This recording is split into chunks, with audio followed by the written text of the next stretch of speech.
that we all share, particularly as Americans, because perspectives in Europe and other places are quite different, both in terms of, some being much more liberal and some, for instance, in countries that are theocracies being much more conservative.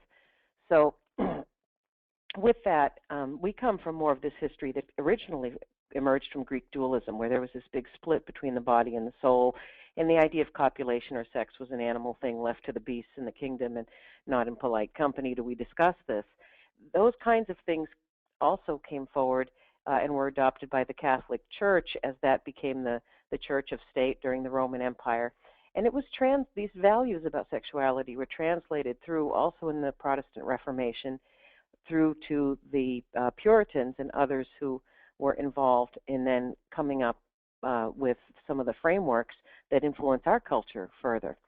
So we have that background. Then we also in healthcare have a background where sexuality first became a topic of discussion through the psychoanalytic tradition, and it was very medicalized. There was the idea of what's normal versus deviant sexuality, and then there became more formal study of that, such as through the works of Kinsey and Masters and Johnson, and that increased our knowledge base. It modernized things. It liberated us from some aspects of the past that were not science but were more tradition or, perhaps came more from other elements that are not scientific in nature, but that still have value, yet they shouldn't be really influencing how we approach things from the standpoint of healthcare providers. The challenge with this, as is the case, for instance, with applications of new technology or other procedures, is the knowledge about sexual issues and sexual therapies are always slow to translate to populations with disability. And I'll suggest to you that it's even worse when you're talking about young people with disability, because when there is focus on it, it's usually about, predominantly about reproduction or sex and marriage. So the discussion of sexual coming of age, sexual experimentation, those kind of things that are more common in those earlier years doesn't really get much coverage in the literature. There are some problems with our sociocultural background in that we often get tied up in overstating sex versus appreciating the experiences that people have in the arenas of friendship and intimacy that are a part of that framework that healthy sexuality emerges in. And those are often real problem areas following TBI for both youth and adults. We also have a real cultural obsession where there's a huge exploitation in media, advertising, all of these kinds of things on a sexualized view of youth and beauty that pervades all things. And the difficulty with it is that there's often very few images of individuals with disabilities being part of that arena of life. And so that can really, send an unfortunate message. And really, I think we sometimes don't appreciate how those images affect the self-esteem and perceptions of youth who are different in some way.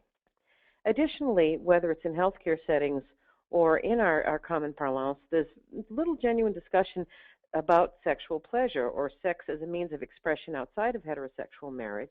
And for a significant percentage of the population who remain single, who may be in alternative relationships, or who are youth that are exploring with themselves sexually, those things don't really get discussed in the literature very, very much or in ways that are really applicable to a lot of what we're trying to do as healthcare providers. And in fact, there are some cultural traditions that we carry that view sexual pleasure or sex for that purpose as something that's less desirable, not worthwhile. And in fact, some analyses have been done in earlier days to this as some kind of sickness or perversion. Oftentimes, male behavior in that regard is excused somewhat, being assumed to be hormonally driven. But the negative stereotypes and language and opinions about women who enjoy sexual pleasure or sex for the sake of experiencing pleasure are quite pervasive in our culture. And the difficulty with this is these kinds of messages also get translated down through youth, to youth, and through various means. One of the things that we know about youth with different types of disabilities that affect cognition, including TBI, is that they're typically getting sexual information in a less reliable manner and through less common means than their non-disabled peers. So we have to be really good stewards of what this message is and how it helps shape their self and their view. Is sex important to address after TBI? The whole experience of sexuality is part of who we are as humans. It's very important, we know, for self-concept and self-esteem. And while it's beyond the focus of this talk, there are numerous references that demonstrate correlations between healthy sexuality and frequency of orgasm in the adult lifespan to immune function, lifespan, cardiovascular and respiratory condition, all things that are health benefits, all things that are particularly problematic for people going through the lifespan and aging with disability. So it's a really important issue across the whole lifespan. We know that it's included in the World Health Organization's International Classification of Functioning model. When people were surveyed, including at the 1998 Consensus Conference about this issue, they voiced this as a major area of concern and one that they felt wasn't addressed enough. So what are some of the overall findings in TBI? And again, these have an impact across the lifespan, even though there's very, very weak literature for adolescents, depending on where you cut off that line, which I'd like to think of includes adolescence and young adulthood. But in comparison to age peers, studies pretty consistently demonstrate problems with sexual energy, desire, and drive, a reduction in sensation and orgasm, problems with positioning, movement, and pain. And of course, when somebody's been through multiple forms of trauma and an accident-type injury, this can be from all different kinds of causes, not just neurologic. It can also be orthopedic and organ damage, etc. Changes in body image, self-confidence, and mood play a part. The decreased ability to sexually satisfy a partner. And in adolescence, that's a process in adolescence and young adulthood that a person is just beginning to learn about how to satisfy themselves as well as then how to satisfy someone else. And that can be a very complex thing to be able to work through and figure out in a safe and healthy way, as we all have had that experimentation in our lives when one has various types of cognitive or psychological issues post-TBI. Issues with disinhibition and hypersexuality are also reported. We'll talk about that a little bit more later. Sometimes issues with bowel and bladder or adaptive equipment or the capacity for fantasy ideation. I add that in because a lot of people don't really think about this, but for young people, often in situations of masturbation, mental fantasy accompanies arousal, causing that to be pleasurable and a satisfactory experience. The same can occur, throughout the lifespan. But the issue with significant frontal lobe injury is someone can't imagine and hold those images in mind and create that hypothetical universe that people often use in that capacity, and thus, they're not able to have the kind of experience or enjoyment that they may have had before. It's also really important to recognize that we have a high percentage of individuals who experience sexual molestation, rape, abuse of various forms. So sexuality and intimacy issues and problems in that arena of development may predate the TBI. The other thing we know from the literature is even if people have been able to cope with those experiences and maybe have moved forward and had very typical functioning and development, even though they may have had some childhood molestation experience or something of that sort, the experience of having a significant trauma, like what often occurs when somebody has TBI, can cause those issues to reemerge. So when issues in this arena come up, where a person has had normal and healthy development and functioning, and then they seem to be having all kinds of concerns or acting out in this arena, very often it's because a prior issue is being reactivated. So that's an important thing to keep in mind and something that would really warrant psychotherapeutic referral. When we look at the different kinds of ways that we look at sexuality as an outcome measure, because when you're looking at how it fits into rehab, healthcare system, behavioral health, how do we code it? How do we record outcomes? How do we see the trending in it? And what we see is that it's fairly flat because a lot of our outcome measures really don't include aspects that relate explicitly to sexuality or sexual functioning. And I did have a chance, for instance, to talk with some of my colleagues at the Institute for Sexual Medicine in Boston. And even though the rates of sexual issues post-TBI, for instance, are should be much more evident than spinal cord injury, just because the numbers of individuals with the injury of TBI is so much higher than spinal cord injury. In fact, the folks who actually get referred, it's totally disproportionate. And that's, I don't think, a unique experience to them. It's hard to get those numbers nationwide, but they're a very big regional provider in New England, very much specializing in people with disabilities and chronic illness. And when you look at the number of folks who experience TBI and the numbers that we know have these kinds of issues after TBI, adults and adolescents together, the numbers simply don't add up. So it seems like it's really not getting that attention. And sometimes people have said, well, there's reasons about that. It's not really comfortable. A lot of people who work in the TBI field don't have a lot of knowledge regarding TBI and sexuality. When there's so many other issues going on, why do we even need to bring this up? A person with TBI may seem very childlike and developmentally even younger than they are, so there's assumptions often made erroneously that they're not really interested in sex or this aspect of development.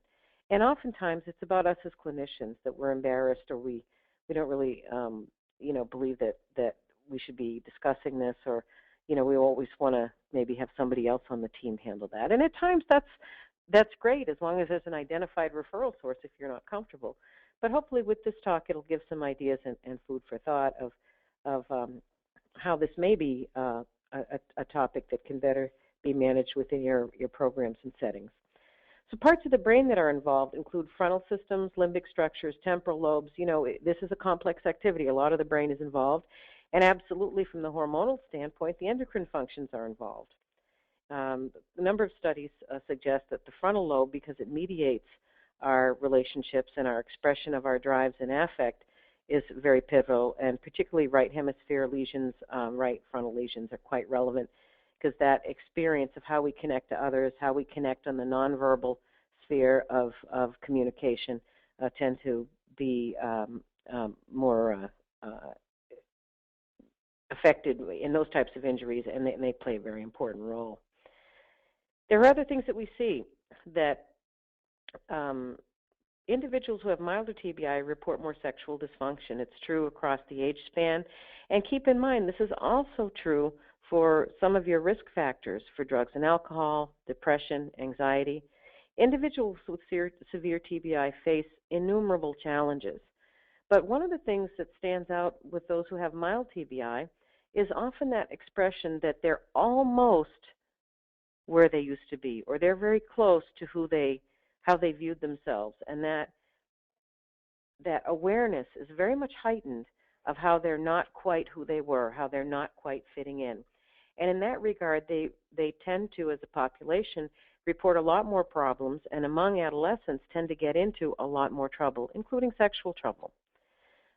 Problems that females face after TBI are there's specific issues related to endocrine issues, and interaction effect with depression, also with the sense loss of self-esteem in appearance, and that's, again, something that's normally heightened in adolescence with or without injury, so that plays a role here. Across the age span, because of some of the neurologic effects as well as medications, females experience vaginal dryness.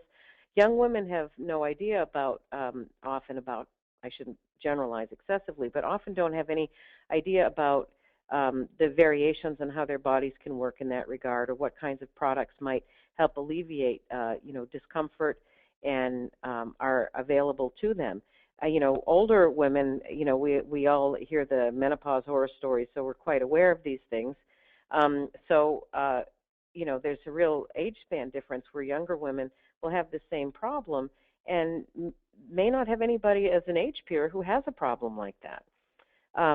For both males and females, delayed or inability to have orgasm is something that happens after TBI. And at the end, we'll be talking about a case study where that was affected for a young man, and sometimes those difficulties can cause increases in aggression, stress, loss of self-esteem. Male problems, and this is true also in non-TBI populations, the biggest concern is erectile dysfunction. Also at times premature ejaculation, and that's kind of an old term. More now it's referred to as uncontrolled. because premature implies a timing based on a partner that often is not really relevant or appropriate. Medication effects are a big thing that plays a part, and many times adolescents and young adults will not want to take a med, or they'll be, quote, non-compliant with their med, but they don't feel comfortable telling somebody that it's because it has changed their genital sensation or made it impossible or difficult for them to have an orgasm. They're embarrassed to talk about that, sometimes even more so than adults. We often believe that young people are more comfortable talking about these issues when in fact they may be amongst themselves, but not necessarily with parental age people, which many of us may be to them. So when you have these issues of noncompliance with medication, if there's a way that can be an issue that's broached in an approachable manner, it can be a big help to clear the air on that, because there are many meds that have this side effect. There are also others that can be chosen that minimize or avoid this side effect. Some primary causes of sexual dysfunction after TBI. Well, the neuroendocrine changes, research studies show that it's almost half of people, and that causes changes in neurochemistry, affects hormones, and of course changes the drives and experience of sexuality. So that's a really key aspect. Additional things are those that come from that complex physical, cognitive, emotional, and behavioral interaction that is part of such a complex behavior as sexuality. So these secondary causes, we can look at the physical changes. These include spasticity, hemiparesis, ataxia, decreased balance, movement disorders, sensory deficits. These sensory deficits can be all different sensory systems, including some that involve a lack of sensitivity or hypersensitivity, or losses in any of the other sensory systems, like changes in vision, hearing, that can play a part in the whole experience of sexuality. Cognitive impairments play an even bigger role because they have so much to do with how you set up the experience, how you meet people, how you learn that delicate dance of relationships. And we'll talk more about that later, because that's one of the huge challenges of adolescence. But the particular ones that play a big role are attention and concentration, the ability to initiate, the social communication skills, the impaired awareness, where sometimes a person doesn't understand how they're coming across, and that in fact their way of conveying their interest in pursuing a relationship with someone is actually driving people away. And of course the executive functions, those frontal lobe activities of planning and all our goal-directed behavior, how we organize, how we set sequences and priorities, and other aspects including being able to remember things and follow through on them. So all of this plays a part. And then the emotional changes. Depression, including with youth, is very, very high after brain injury. Additionally, individuals with brain injury often appear much more childlike, and this is a big issue when your peers are developing into young adults and you're still manifesting behaviors that would be viewed as immature or childlike by peers. Ostracism and other things are not uncommon, and that's one of the challenges that many young people with TBI face. Self-centeredness is a component of TBI that occurs especially with frontal lobe injury and injury to the orbital frontal gyrus. This can make it very difficult to focus on relationships with others and to be able to have that back and forth that's necessary to cultivate friendships and successful intimacy. The apathy plays a part because there's both the diminished initiation and problem with organizing, goal setting, and planning that has the cognitive component. There's also the apathy that's mood-related, and the two can go hand in hand to make it impossible to get a relationship off the ground, even though that may be what the person wants more than anything else. They're just not able to put that desire into any kind of a meaningful action plan. Disinhibition or difficulty with self-monitoring is not just an aspect of hypersexuality, but can also be how one demonstrates their emotional reactions to others, how that's mediated, and in some of those worst-case scenarios where the person is rejected and how they handle that. And of course, problems with low self-esteem and poor body image. The research literature, and it doesn't go down to puberty age, but it does go into young adults, demonstrates that problems in self-image and self-esteem tend to be a little bit more appearance-focused for young women and a little bit more performance-focused for young men. So while we've had a long time since women's liberation came through and all, we still do fall into some of those more stereotypic camps when it comes to some of the concerns and struggles people are facing in their self-esteem post-disability in the sexual arena. There's also a lot of changes in marital and family dysfunction, and while this may seem to apply more to older adults, the adolescent young adulthood phase is where these things are often coming into play. Many new relationships end in divorce, extremely high rate. And there's all kinds of stresses and things that occur. There's also a real decreased communication between partners. You know, I've had the privilege of working with some of our returning service members, and some of them are just kids. They are, by psychological definition, adolescents, even though we might label them as adults for the purpose of voting and going to war. They're still not old enough to buy a drink. And yet they often have, you know, a very young marriage, maybe even with a new baby, and they truly, at times when I experience my role in that context, I've realized sometimes this is not rehabilitation, this is habilitation. These are youngsters who signed up at 18 and really didn't have basic skills for coping, for living, for organizing your life, and yet they, you know, are late teens, early 20s, sometimes married with a spouse that age and a new baby, and it's very much the issues of adolescence that we're still addressing, except in a very complicated situation. Social isolation is a huge issue, and it's particularly salient for adolescents. This is the time of peer groups, all the kinds of activities that young people get involved with, and we'll be talking about that again in a bit. I mentioned medication side effects, but I wanted to list the 4 common areas that are prescribed post-TBI: anticonvulsant classes of meds, antidepressant classes of meds, anticholinergics, and the serotonergic agonists, which are, you know, the new line antidepressants. But it's important to remember that all of these classes have a potentially adverse impact on sexual functioning that may be a reason why someone is having issue with taking the med. So when we look at the percentage of males reporting sexual functioning changes, those problematic changes are reported in up to 58%. So this is not a small number.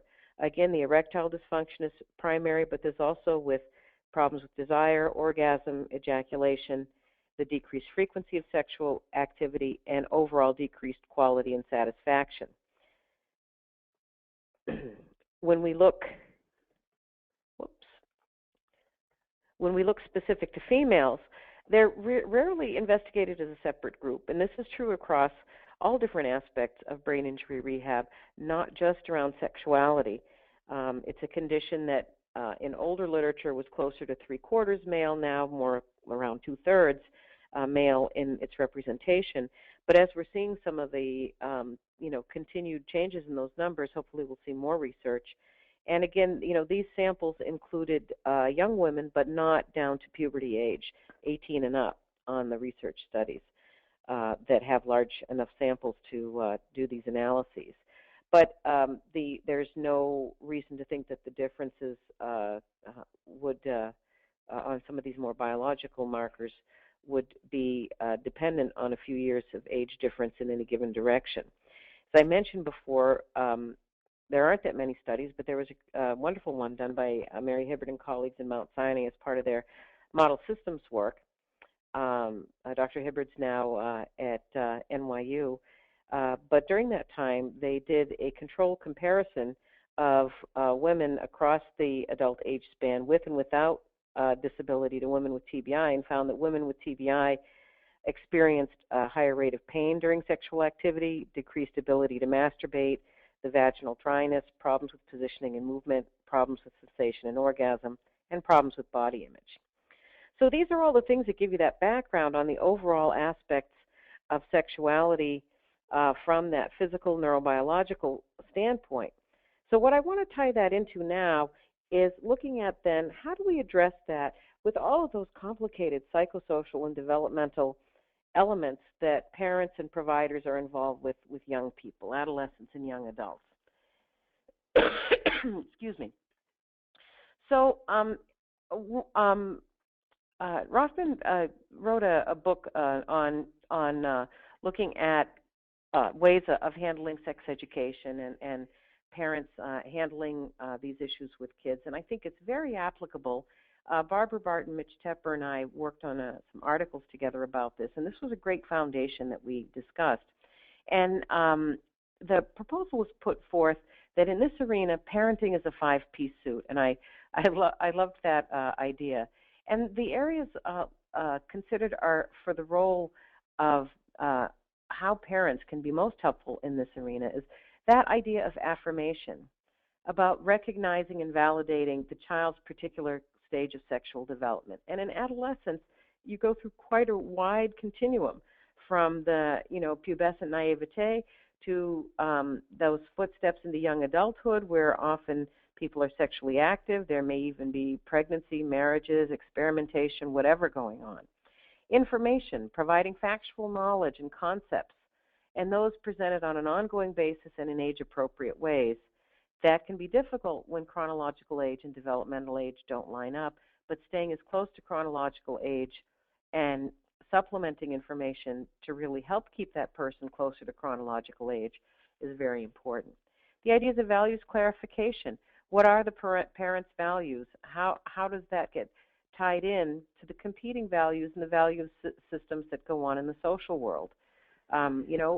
All kids, regardless of their age, get a huge amount of information from their peers. In fact, all studies demonstrate that peer information is the primary source of sexual information for kids, and also information from the media. And nowadays online, you have just so little control over that, and the information ranges from being very highly appropriate and informative to things that are actually dangerous. The other pieces include limit setting, how to create healthy and safe environments, and trying to enforce those rules and limits that you have with your youngster. And then the anticipatory guidance, how to learn to avoid or handle potentially harmful situations and prepare the young person for when they need to rely on themselves. So we'll talk just a little bit about these. The idea of the parent figure as the affirmer. Well, there are some key pieces with that. One is to help acknowledge the young person, particularly that young person with a disability who often gets neutered by the whole, healthcare process and having your body professionalized and all of these kinds of things, to just be able to acknowledge them as a sexual being. Providing opportunities for privacy.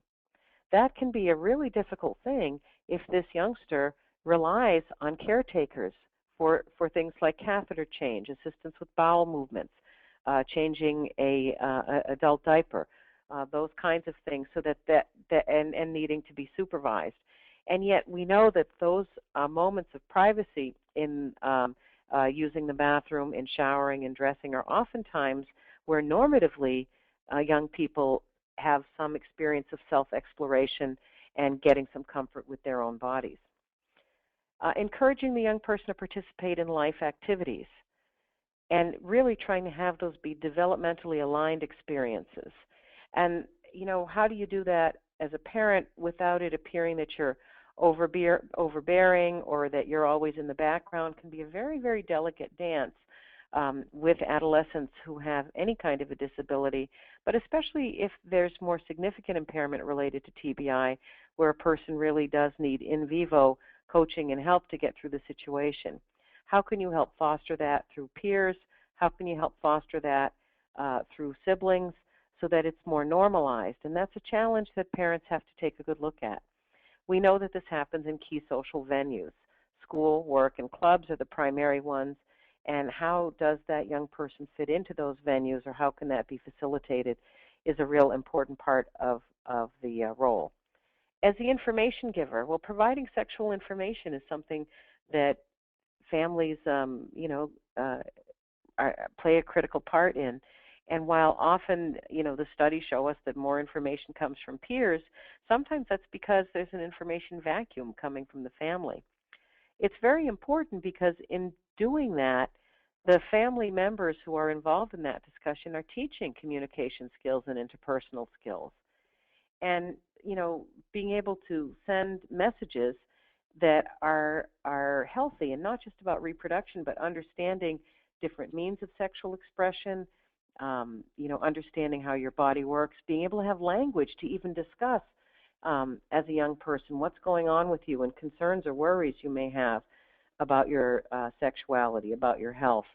I recall working with a young man who had been in residential placements and really didn't have a good understanding of nocturnal emissions or nighttime ejaculation, and was very ashamed and upset that A, maybe he was wetting the bed, and B, that there was something wrong with him because his pee wasn't the right color.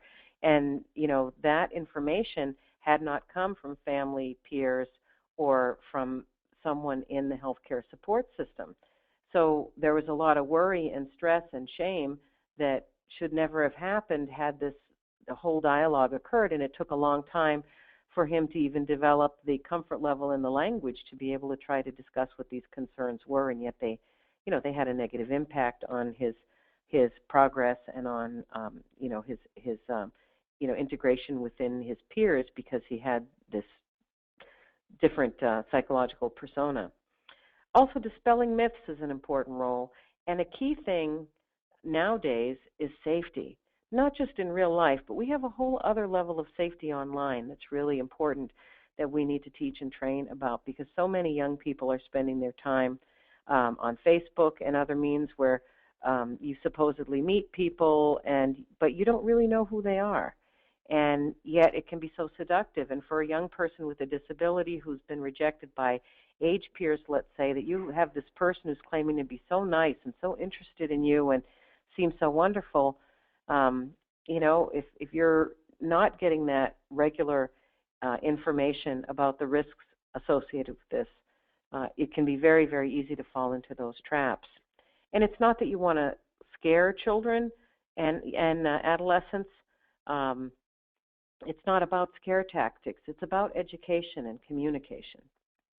I did want to insert in here specifically for educators. There's some research data and different studies suggesting that at times educators who are doing sex education for individuals with disabilities may themselves hold certain prejudices, and those seem to be more evident for students who have cognitive disabilities rather than those who have physical disabilities.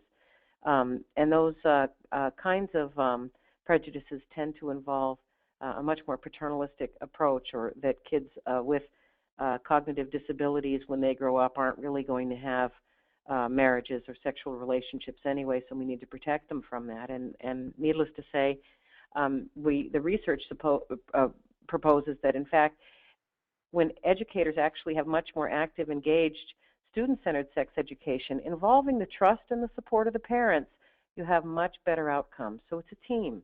The family and the teachers in these circumstances have the best outcome when they're a team. That there should be student-student and student-teacher interactions, and it's a forum for developing communication, the listening skills, the social pragmatics, the ability to give feedback. And the best ways to do this are utilizing multimedia. We have those opportunities now. There are some prefab kind of programs that you can buy online, like the Circles program or whatever. Also doing role play, simulated conversations, and it may take repeated practice. Sometimes that people find that a little bit awkward, but in fact, it's like learning any other set of skills, except these are even more complex. We recognize that you need multiple opportunities to practice far more basic skills than the kind of skills it takes to negotiate meeting someone and perhaps getting a date with them.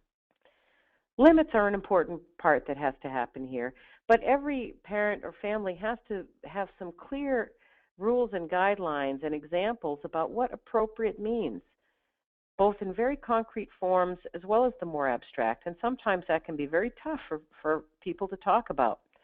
That, when I mean limit, I mean that, I don't want anybody having their hands in your pants. It can be that frank. I don't want anybody touching these specific parts of your body. That's something that I think you're not ready for and that we need to talk about more. And then opening up that discussion of saying, what do you think? Is that something that you've had experience with already, because the thing that you see more often than not is by the time the parents are starting to talk about it, it's already happened. So, these are all parts of that, but it has to be very concrete, especially when there's more significant frontal lobe injury, because sometimes we speak about sexuality in abstract terms like, no fooling around down there, and somebody's trying to figure out what the heck does that mean. It's also an opportunity when you're setting limits to talk about differences in all peoples, differences of your perspective versus things that may be going on in the world around you, and setting up kind of a roadmap for goals, for relationships that, yes, when you're this age, kids that age would drive, and I would be comfortable at this age that you would drive with somebody, and, we should work on some skills so that you feel comfortable and confident going on dates. Here's how we can help you with that.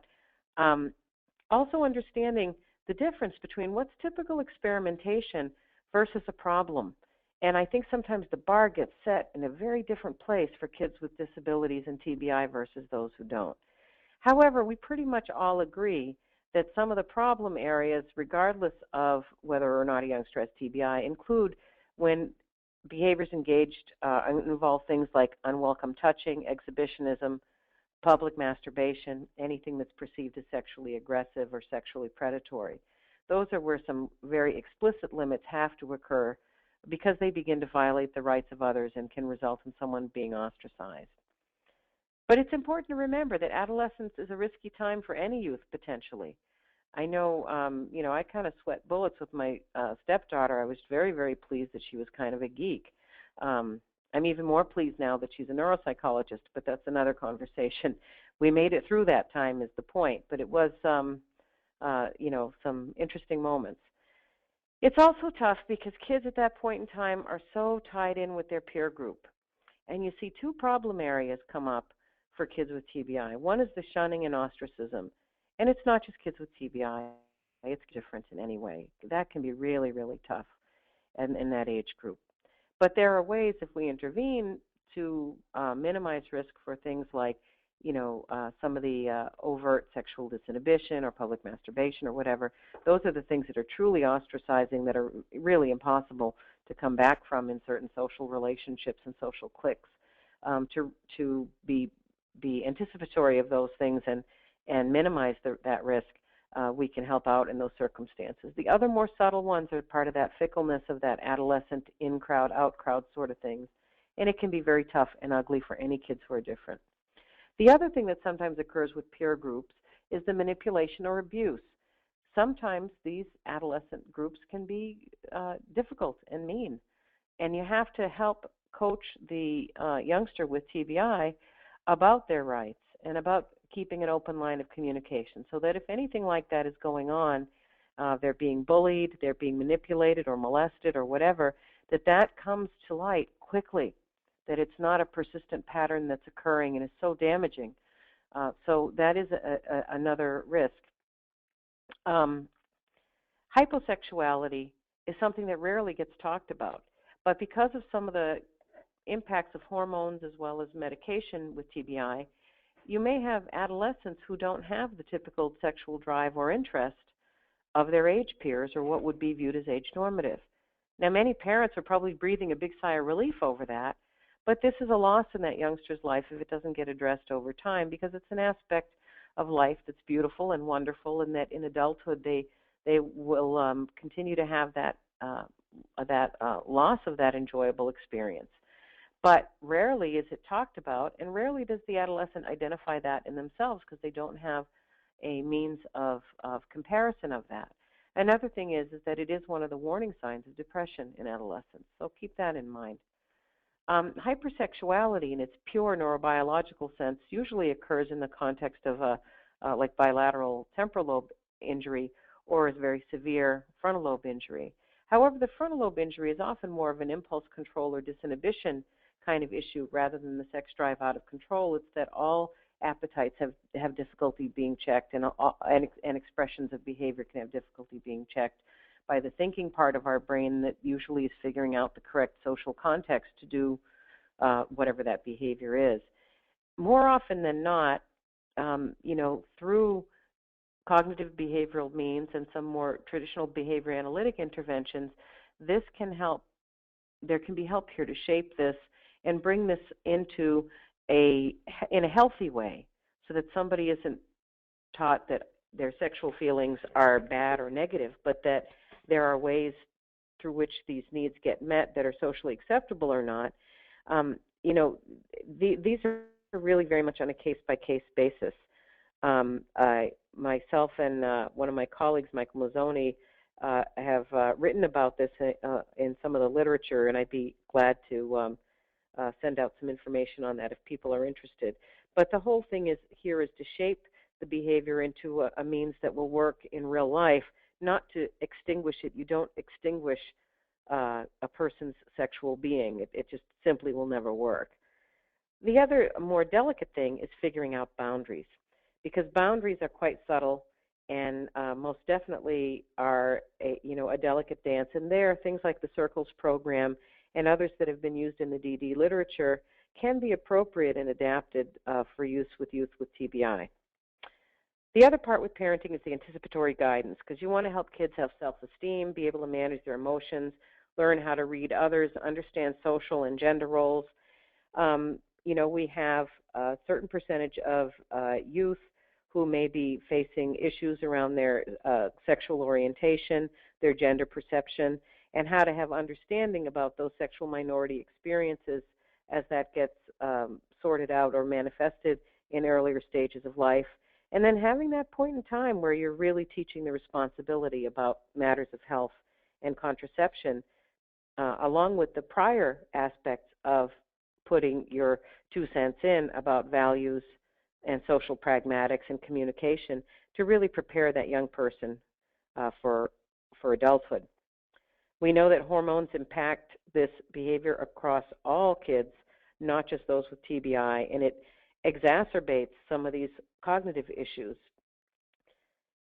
The risk for abuse is there, and remember, the typical pattern for risk for abuse are people who are within the family or are within power roles in that kid's life, whether that's somebody that's running a club or in scouting or in clergy or is a caretaker. So, the typical risk for abuse is not some stranger off the street offering a youngster candy to get in their car. Yeah, sure that happens sometimes, and that's horrific and awful and every parent's worst nightmare. But more often than not, if you want to look for where the risk of a youngster being molested, seduced, look around the social circle, look around the family circle. That's the overwhelming percentage of where that occurs. It can also happen with peers, and that's especially the case when a youngster is developmentally at a different developmental level than their age peers and is seeking their support and approval. They may often do things to get that support and approval without realizing that their peers are manipulating them, abusing them, and molesting them. And that's where establishing those early paths of communication is so important. It's a tough dance between the idea of youngsters having independence versus parents' inclinations to be paternalistic and want to super protect the youngster who's had a TBI. You've already been through one trauma. You don't want to take any more risks. And ultimately, communication is the key. I mentioned here a few pearls for parents, and these are good things to share with parents or, as you are parents, things about, taking care of your own self, understanding what's typical at each stage of development and how a youngster's brain injury can complicate that particular stage. And to know, because sometimes, you go to the parent support group and another parent is saying, this is what happened with my kid and this is how I did it. It's not a one-size-fits-all. Every family, every situation is unique. Encouraging parents to use resources. The whole team should be a part of the situation for something this complex if there's issues here. Being patient, and when parents have had enough, reminding them to make a call and then try to be more patient, because going through adolescence under the best of circumstances is not an easy thing. When it's complicated, it can be very complicated.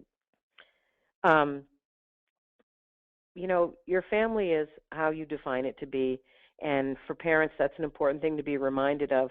How your family negotiates things and manages to get by having an adolescent with TBI is really something that is unique to you, not what other families may be doing or how they may want to mention things. And also to be sure that siblings don't get lost in the picture, because often when there's a youth with TBI in the family, siblings seem to bear a significant brunt. So I want to stop here for a moment. Does anybody have any questions? I've unmuted you guys over there. If anybody has questions, go ahead and just ask them now.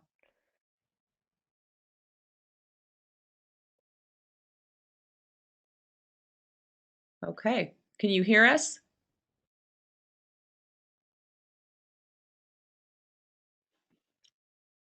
No questions then. Okay. Okay. None at this time. Thank you. Great. So looking at that whole history we have of sexuality and disability, for a long time, in fact, well into the 1970s, there were all these models of abstinence, punishment, and even forced sterilization for individuals who had cognitive impairment regardless of the cause. So those things could have applied to folks with TBI through that period.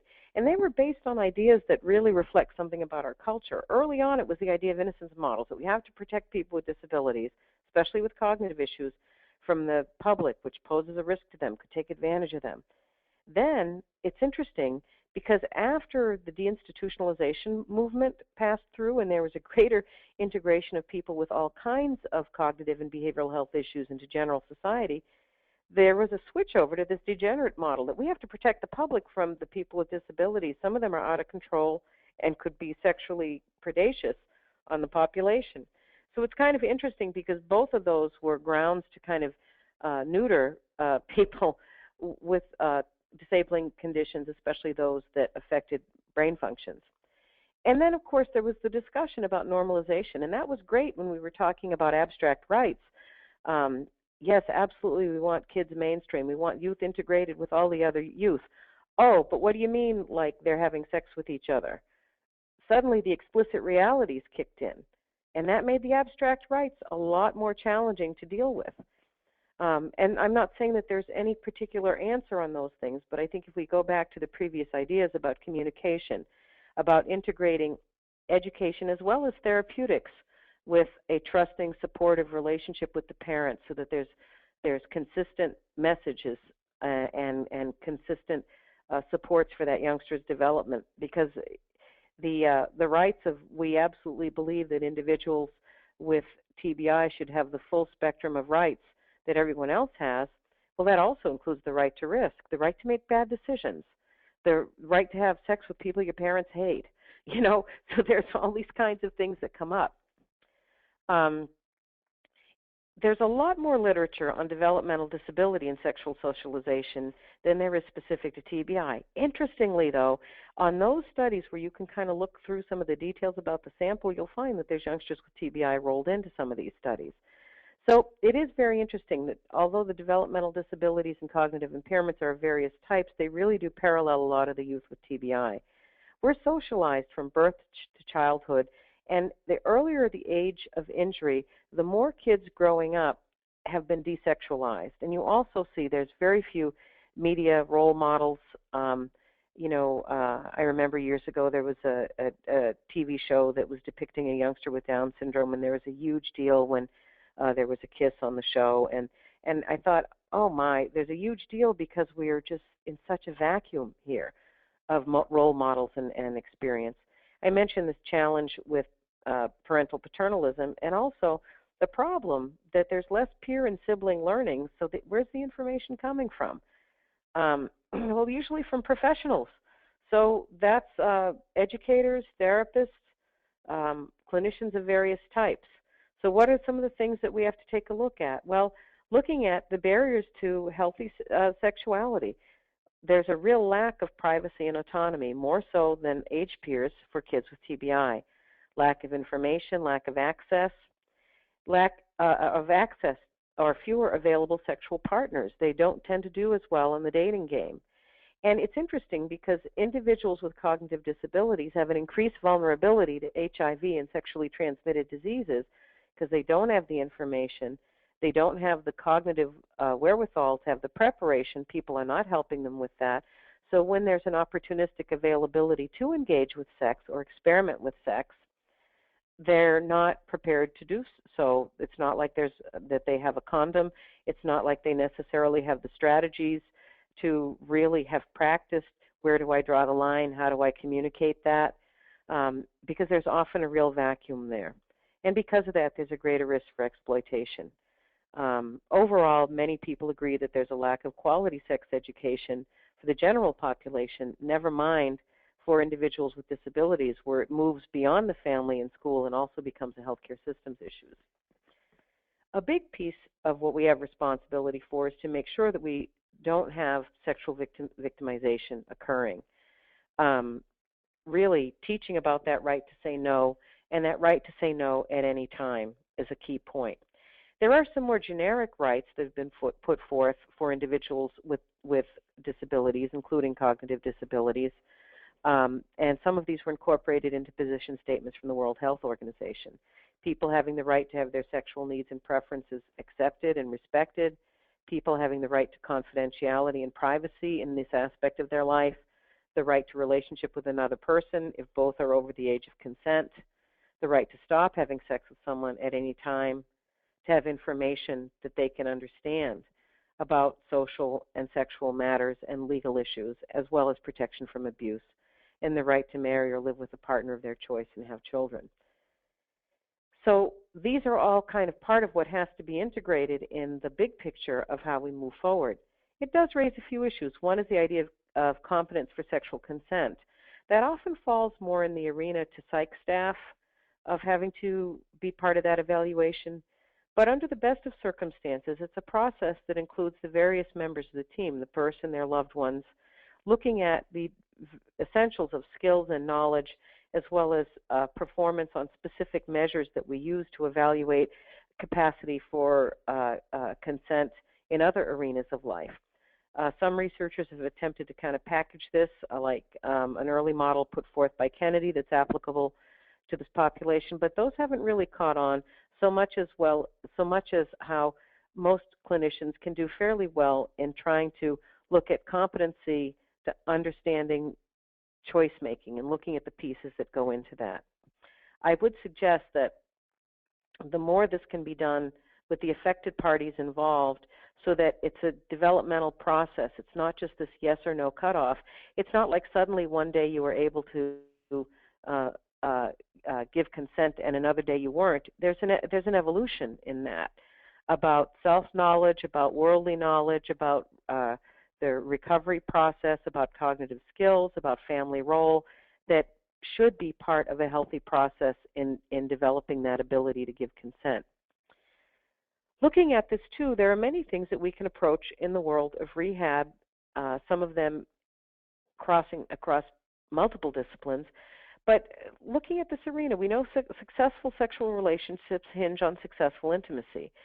So if we look at the characteristics of intimacy, there are intrapsychic elements. Those are the elements we carry within ourselves, and they include self-knowledge, acceptance, and awareness, and being able to share and express emotions and perceive that in others. So having these things within us are things that can be therapeutically addressed in the rehab context, because they're what help us have that precursor to be a successful partner to someone else. And then we also know from the research literature that there are aspects of interpersonal intimacy that occur within that dyad of what happens between these two people. The psychological piece of esteem, awareness, being able to trust. One of the ones that's interesting is that intellectual compatibility is an aspect of intimacy for success in many research studies, and that can be a challenge if someone has very significant cognitive impairment. It's something that we have to appreciate can cause some complications in relationships. Looking at the emotional experience to be able to be shared. Well, when there's significant frontal lobe involvement, some of that egocentricity that occurs, it can have an impact on the ability to listen and share at that deeper level the back and forth exchange of emotion. The operational piece of how you have decisions and control and shared responsibilities in the relationship is big. There are times when in a relationship it can become very one-sided.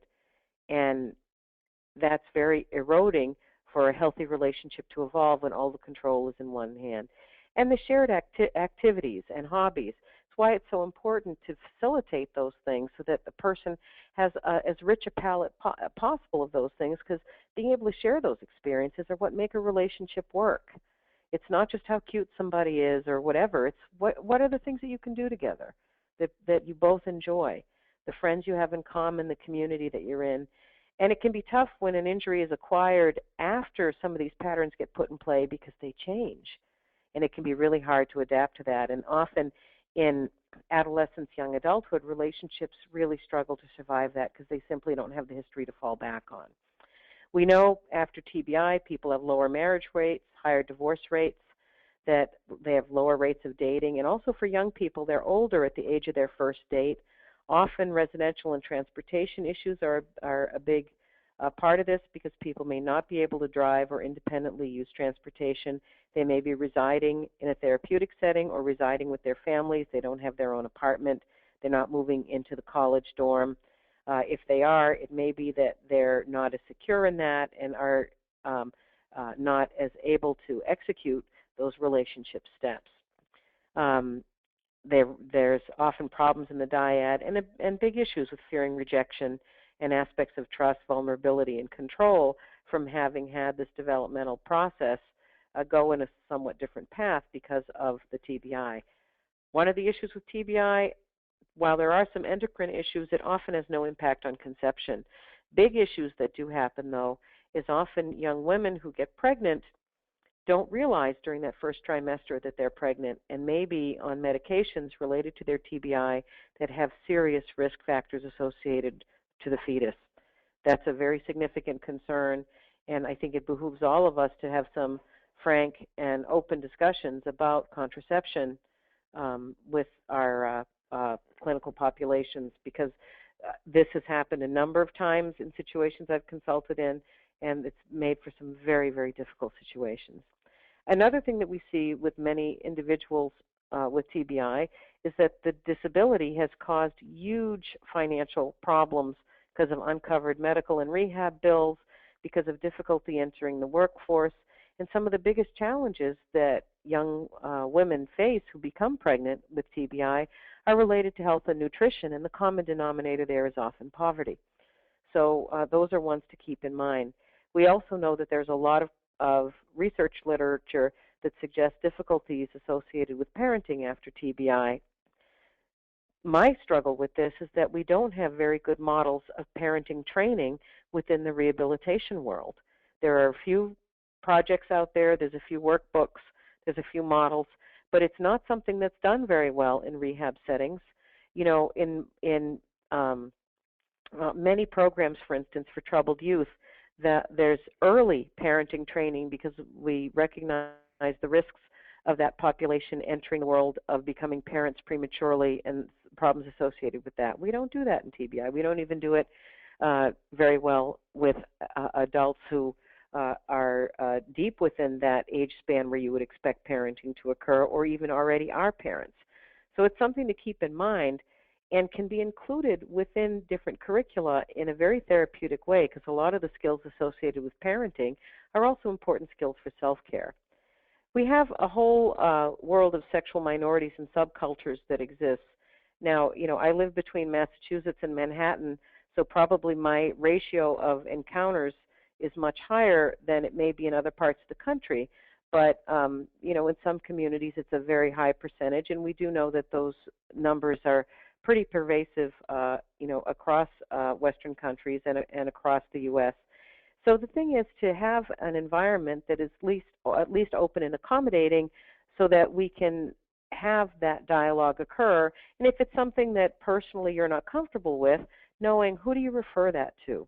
The things that we don't want to see are individuals having poor health outcomes. We know gay youth, for example, have much higher rates of suicide, usually linked to ridicule, lack of acceptance, distance from their family. And the worst case, you don't want to see homophobia where there's explicit hostility or negativity being conveyed, because that also tends to drive folks in that direction. Also, that young adulthood phase is an age of significant experimentation. There are all different kinds of sexual habits, subcultures, and all that people may be involved with. If you don't know about these things, know who your resources are in your community and know what that basic knowledge is to best serve your client and to have an open, approachable style. One of this comes down to the idea of sensitivity training for staff to create that atmosphere of openness. And there's a really great thing that was done and put together by the University of Minnesota. I think this contact number is still correct. I haven't called it recently. And that was their Sexual Attitude Reassessment Seminar.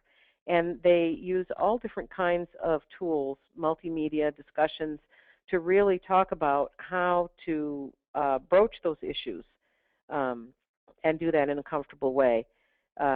About in-servicing, about doing role-playing, and be able to identify people within your team who would be the primaries to be able to handle these kinds of circumstances. And it's a good thing to follow up on if more detailed training is needed. There's like a curriculum to it. I'm going to go through some brief case study examples in my own career later, but they do that as well, and that's an important part of any of these teaching models.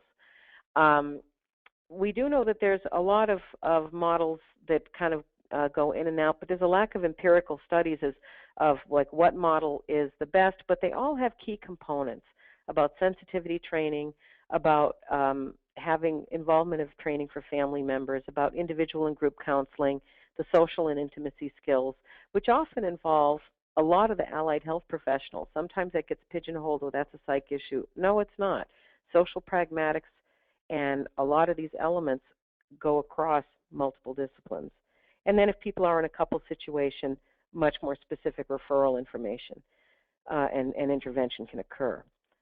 We know that among adults, because again, there's not good data on this for teens with disabilities, but we know among adults, 3/4 of females and over 60% of males are not comfortable discussing this stuff with their doctors. And so people end up on the internet, anonymous helplines, talking with peers, all these things. It's good that we get real health and vetted health and quality information to those individuals that we serve. And at the end, I do have a resource list attached. We do know that for some of these means, like through the computer, it may be harder to access after TBI. When people are getting intervention, the kinds of things that we know lead to success in intervention are very much along the lines of what helps in any other therapy, where there's a good fit and people are able to communicate about and set realistic objectives. There are patterns of intervention. The most common model in the sexual arena is the PLICIT one, which is permission, limited information, specific suggestions, and intensive therapy. But in rehab settings, more often we're focused on the basic skills, some of the aspects of education and safety, perhaps body mechanics, depending on the type of injuries people have had associated with their TBI. And then looking at the more complex stuff, like the social skills, the social roles, rituals, the dating routine, and addressing that in individual, group, peer, and community settings. Oftentimes, the primary intervention is like this individual one-on-one therapy, but in fact, if you don't have some kind of group and peer engagement and try some of these things out in the community, you really have no idea of how they worked, how they're coming across, as the person being safe. And then with people who are young people who are engaged in the world of sexuality, you know, there are some very specific techniques, and more often that's more specialist focused, people who already have had some experience in doing sex therapies. But it is important information because sometimes young people really know far less about their bodies and how things work than we might imagine. When you're looking at the education of a person with TBI and their family members, there's a whole range of when they're ready and what the implications are in terms of the severity of impairments. And there's a whole different approach if you're speaking to a family member or the person with TBI, or you're speaking to a parent versus a spouse or someone they're dating. And you got to make judgment calls about that. And oftentimes, you know, most teams I've seen have a couple people identified who take the lead. The next few slides go over the, you know, explicits of the PLICIT model. And I sent these slides over so that they'd be available to people afterwards. But I just want to mention, if people are having specific difficulties related to how their bodies are functioning and their ability to participate in an enjoyable way in sexuality, it is important to get a comprehensive medical eval, and one that's frank, looking at comorbidities, at the physiatric aspects, endocrinology, and also looking at meds and possible side effects. You want to be able to look at those things and rule those things out, because sometimes it's a simple fix that can make this whole arena of life so much more enjoyable and comfortable for somebody, and yet they're often embarrassed or ashamed to even bring it up. Relationship therapies are more in the context when people are connected with someone else, and there's all kinds of aspects of what goes on in a couple. And, it's important to remember that sexuality is part of the communication, part of the script that occurs in the dynamic of any couple relationship. We know there's 4 key ingredients to make erotic energy and erotic things work in a relationship: time, talk, trust, and touch. All of them are affected by TBI, but sexual aspects can be included within the rehabilitation treatment to help people appreciate these things and how they impact the relationship. And, I will remind you of the young service member that I was talking about before, who was, by definition, an adolescent, even though he had a wife and had been blown up in Iraq. He was still 19 years old. He had no clue about these aspects of how to be a partner in a relationship that would be sexually satisfying. And obviously they were affected not just by the TBI, but in that case by PTSD as well, because that affects these elements too. And, for our returning service members, that's important to remember. There's also changes in how your body works. For someone who may be sexually aware of themselves, that whole path of arousal, which is, called the Davos flow, which is it's not the international symposium. It's the aspect of desire, arousal, the vasocongestion, the orgasm, and then the satisfaction afterwards. That may occur, but it may not work in the way it used to. And if intercourse is the only goal, that can then become very self-defeating and cause a lot of stress. And it may be that changes need to be happening. If the young person is sexually active, that different things need to happen because they didn't work the way they used to, and yet they can still be pleasurable.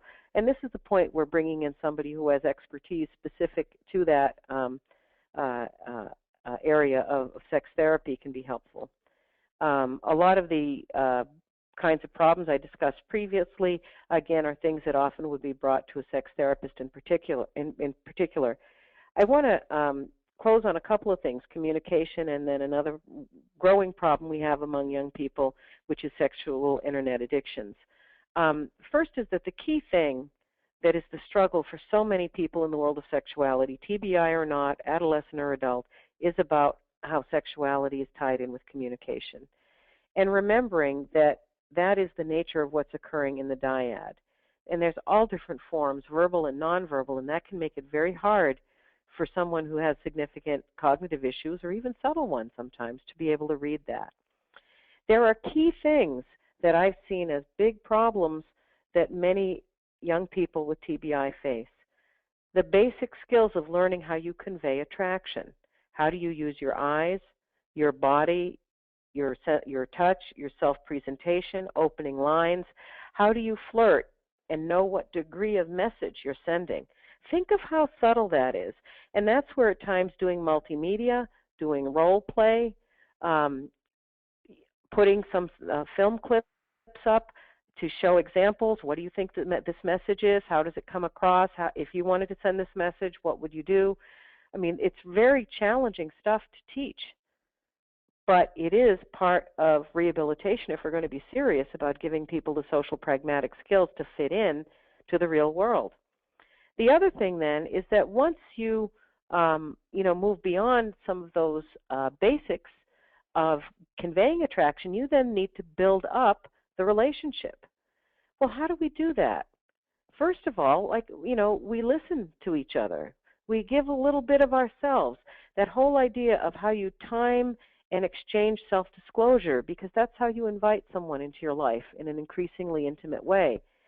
That is a remarkably challenging frontal lobe activity, and it requires at times some very explicit step-by-step instruction and guidance and coaching, and even in vivo, to help the young person with TBI understand those rules of the game. If the first thing that happens, which has happened to me, I sometimes on a good day look younger than my stated age, and I'll be with young people who are part of one of Lakeview's rehab programs, some of whom have very significant frontal lobe injuries, and it's, hi, are you married?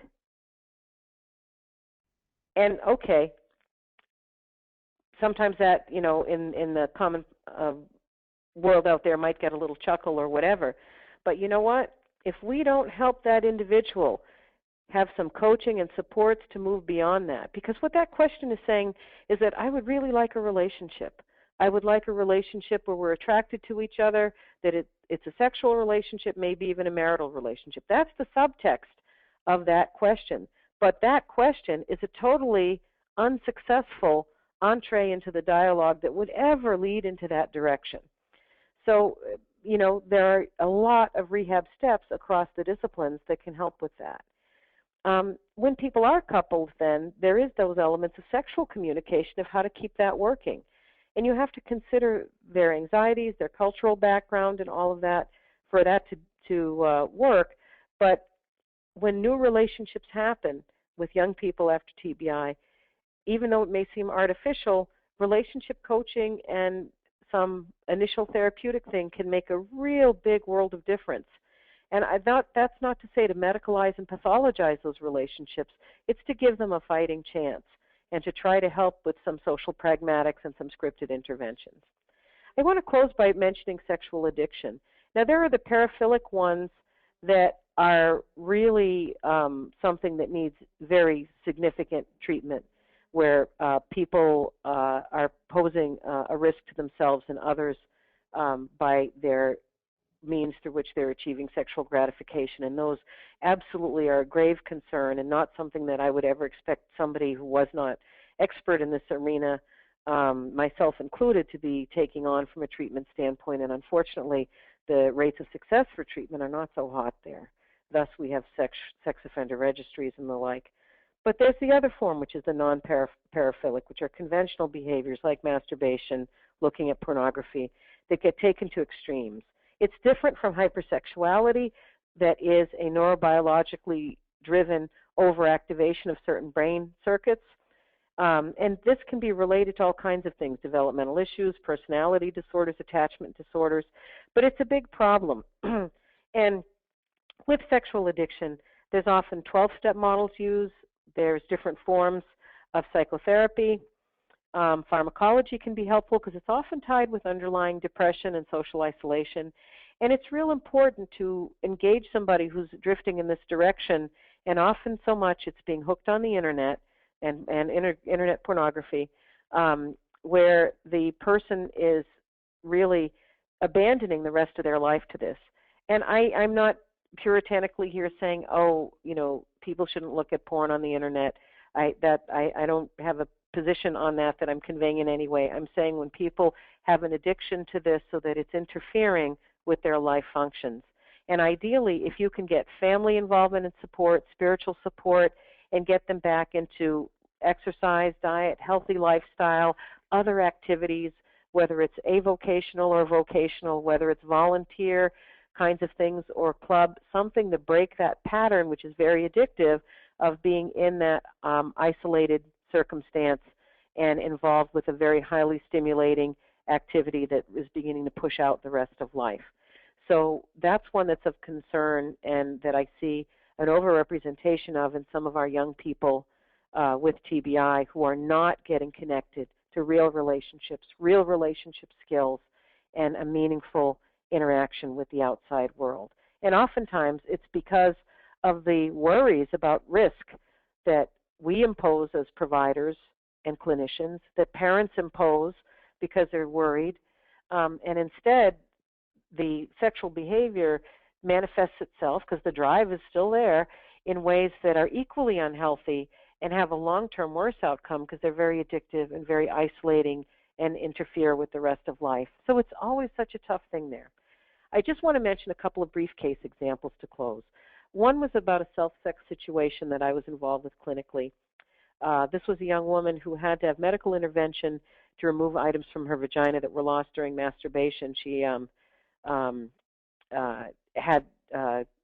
found that this stimulation was very pleasurable to her, but didn't have a safe means of doing that. Her mother was her full guardian and was very, very strictly Roman Catholic and had refused requests for sex education, having a sex partner, or even having a sex toy. When this medical issue came to a head, and it happened more than once, we really pushed with family and individual counseling, and it was really a wonderful experience to be able to have that occur. There was a lot of education about body, health, normalcy, and we were able to get to a point where the mother agreed to have this young woman's sister involved to work with her on finding a sexual product that could give her satisfaction and to work on hygiene, privacy, safe use, and gave us the opportunity to work on the initials of relationship skill development. I had the opportunity just a couple months ago to be back in touch in this situation, and what was really great is that the mother had a great comfort level with this and said, you know, this is something that my daughter needs to have some more privacy about. I really would prefer that she not be in a relationship with somebody. I'm uncomfortable with the risk of her being exploited, but I also know that she's really of the generation and much closer to her sister, and I trust that, you know, my two daughters will look out for each other. And it ended up being a very positive thing. And while this young woman has not been involved in a relationship, she has a satisfying experience with herself. She has had some friendship relationships. She has not had any of these health emergencies occur, and this has all been normalized in a way that is just part of her life and not anything that interferes with her life. Another circumstance was a little bit more extreme, which was a late adolescent male who was in one of Lakeview's neurobehavioral units. He was having problems that were leading to increased aggression, and we didn't understand what the nature of the problems were. We were able to forge enough of a relationship that he could explain to me his problems of dissatisfaction and difficulty reaching orgasm through masturbation. He realized he was not going to have a relationship in the unit. He was angry about that in our neurobehavioral program, because of the disruption to the clinical milieu, we do not support or condone relationships among the program participants. In our community programs, we do, because that's part of life.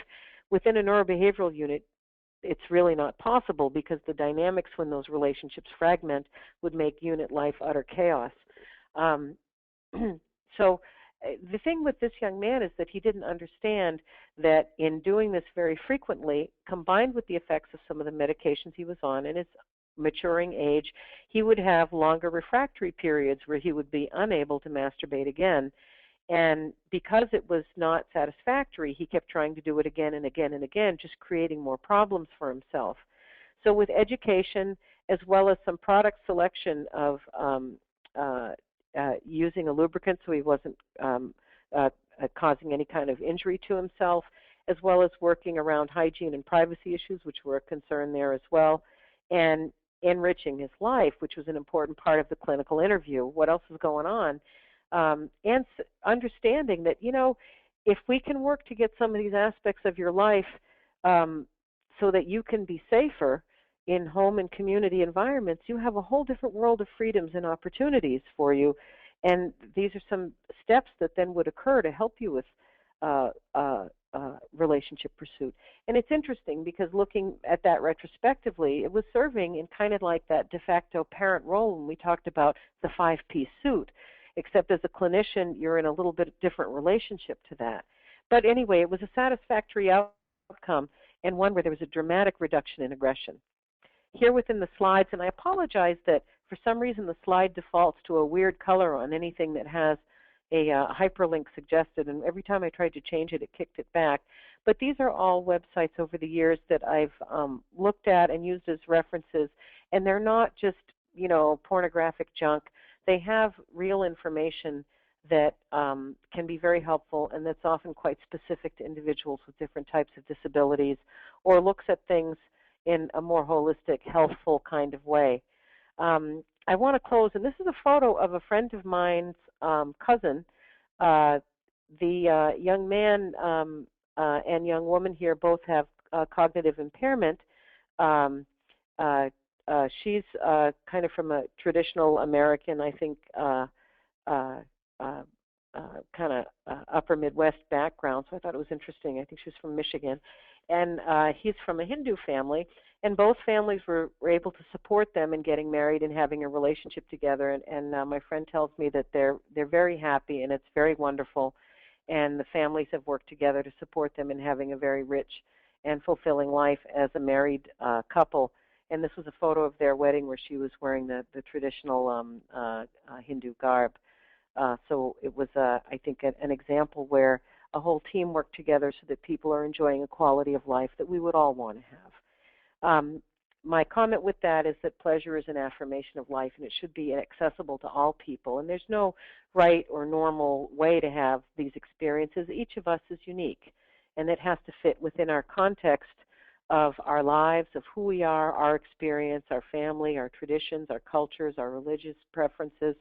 So it's a personal matter, but it's also a matter that often comes into the sphere of many others, including healthcare professionals. The reference list is attached of some published literature that is helpful. Some of these things are a little harder to find than others. In particular, the Simpson publication, I don't know where to get that nowadays. I have an old, worn-out copy, but it was published out of Australia, and I don't even remember how I got it years ago, but the others are more readily available. And lastly, for more information, you're always welcome to contact me. Our representative, who's located in Des Moines, Iowa, Pat Dworkin, is also available as well for any supports or services that your programs may need. And if at times I'm a little hard to reach, which I will be for the rest of this week, it's been utterly hellish in New York City. This has been a tough week for many, many people. But I just would encourage you to probably shoot me an email is the best thing. So any last questions or comments?